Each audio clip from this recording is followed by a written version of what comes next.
if Israel was in Peru, then it would only have to be in South America. There's no way for Israel to be in both North and South America. So we can go ahead and throw away all of North America being part of the Holy Land if Peru is a part of the Holy Land. Let me tell you why. Because everybody says Sacsayhuam, Machu Picchu. That's Jerusalem. That's what everybody say. That's a common belief. But if that's Jerusalem and it's so far away from the main body of land, which is North America, then you would have to have people traveling hundreds of thousands of miles just to go to Jerusalem. Because we know Jerusalem was a place that everybody went. It was a place that everybody went not once, but twice a year for Passover and for Feast of Tabernacles. Jerusalem was a hub of travel, a hub of tourism in Scripture days. Everybody wanted to go to Jerusalem for pilgrimage purposes. Now you gotta understand, if Utah and Peru are both the Holy Land, now you got a 4,400 mile difference, a 404,000 mile journey to make every year twice. Now understand that's 146 days when you do the math to get there. So, but that's 146 days to get there plus 146 days to go back. Then you have to do it again. I think that's, just way too unrealistic. Way too unrealistic. Also, Sacsayhuam is too mountainous for all Israel to just be climbing those mountains just to get to Jerusalem. You would have to climb a lot of mountains just to get there. I just did the math, 146 days. That's a 146-day journey to get from Utah to Peru. That I just did the math. That's 4 months. So it takes you 4 months to get there and 4 months back. That means it's literally impossible to go there twice a year on foot, because it's already going to take you 8 months to get there once and get back. You feel me? So it's just impossible, considering the fact that everybody went there. All 12 tribes went to Jerusalem. So we're gonna have to, if we're gonna consider Peru to be a part of the Holy Land, just cancel all of North America, because it just doesn't work at that point anymore. Now here's my second point. Peru doesn't have any animals mentioned in Scripture. Peru has a whole different ecosystem and environment to what we see in Scripture. Okay, for example, Peru has monkeys, sloths, llamas, and various other types of plant life that we cannot find in Scripture.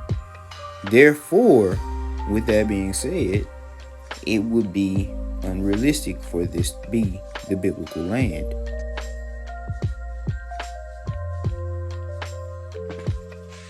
The animals that we do see in Scripture, like rams, horses, camels, wolves, bears, etc., these cannot be found in Peru. Alright? They just can't. Jerusalem is noted to have pine trees. Alright? Because people went to Jerusalem for Feast of Tabernacles. Feast of Tabernacles was a holy day where they had to take the branches of pine trees, olive trees, and etc., many different types of trees, to build tents to dwell in for 7 days. Now, one scripture, Nehemiah, says that in Jerusalem they built tents out of pine trees. Now, pine trees only grow in the northern hemisphere. Therefore, it would be impossible for Jerusalem to be in the southern hemisphere, because pine trees do not grow in the southern hemisphere. Also, the third point is, what about season difference? Season difference. Abib, if I live in Utah and it's Abib, it's fall in Peru, because everything is opposite. If I live in Utah and it's the wintertime, it's the summertime in Peru. If I live in Utah and it's the fall, then guess what? It's going to be spring in Peru. So everything is flipped backwards.